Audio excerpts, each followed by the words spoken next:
welcome. Thank you. It's been a while. It's great to be back with you. And I'm so always flattered and honored that you come up right after you finish your job because you just finished taping Nightly. I stay after school for you. Thank you so much. We always have this problem where stuff happens late in the day. This seemed to be one of those days where you probably had to cover some of the Manafort trial and some of the stuff that happened in the later part of the day. Yeah, it feels like, and we used to talk about a 24-hour news cycle. Now it's down to about 2 hours. Yeah. And it's, we always get the broadcast set and we're feeling good about where it is. And then usually about 5 o'clock, something falls out of the sky and then we're on to the next thing. I assume you and your team have gotten a little bit better at handling it as this 2-hour cycle continues to get shorter and shorter. It's, as I say, that's how we roll. That's what we do. That's wonderful to hear.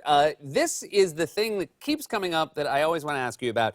You asked Donald Trump a question, a pretty normal question in an interview about the firing of James Comey. It is now the most replayed clip because this is where he basically admitted that he did fire Comey because of the Russia investigation. Did you know when that was happening, when he was giving that answer, that it was newsworthy? I knew the interview was newsworthy. I know he was opening up about something that, it had just happened a few days earlier. That from the time we booked the interview and arranged it to the time we actually sat down, in the middle of that is when the Comey firing occurred. So we knew the thrust of the conversation would be about that. I wasn't surprised by his forthrightness. That's who he is. He tends to own things. I'd interviewed him and going back to the Apprentice days. So I wasn't shocked. He continued to talk, and I continued to try and make sure I was clarifying, because sometimes in interviews, things happen very quickly, and someone will listen to one little thing. What did he mean? I wanted to make sure that I understood exactly, what his position was. But I will say, every journalist wants their work to have some impact. It is a little surreal. I'll sit in my office sometimes and look up and see clips of that again.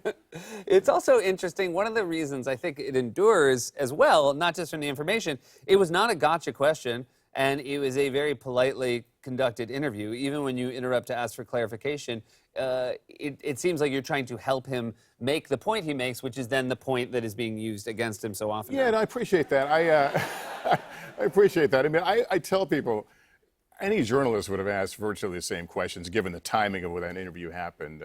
It was pretty obvious that we needed to understand why this firing had occurred. And he was, as I expected he would, he owned, his position on that. And, ended up getting a little more time than I thought. Sometimes in these kind of interviews, when you've got a big, important person, you're playing the clock. Okay, I want to get this question, but I better jump to the next one because I may run out of time. Sure. This mental gymnastics is going on the whole time. But in the end, we got a good amount of time and got to explore a lot. Do you think, based on that, he has hesitation to sitting down with you again because it went so badly for him in retrospect? Oh, I don't know. I don't know whether he thinks it went badly or, it's not for me to judge. He thinks it went badly for you. He did tell me that. Well, I would obviously welcome another chance to sit down with him. That opportunity is not, is not knocked on my door. Well, you are, I hate to break this to you, you are a member of the media. And you, as a collective, as have been explained to me by our president, are an enemy of the people.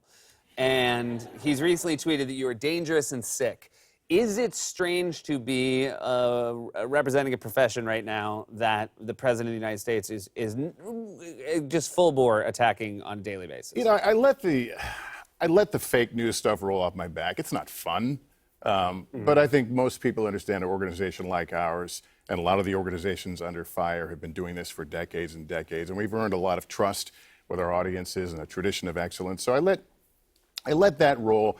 I think where I draw the line, though, is the safety and well-being of my colleagues. And enemy of the people, I think, crosses a line. I think it's reckless. I respectfully ask that it end, and that's what I have to say about it. I also respectfully ask it to end, and I will say I have some bad news for both of us based on how respectfully asking is working.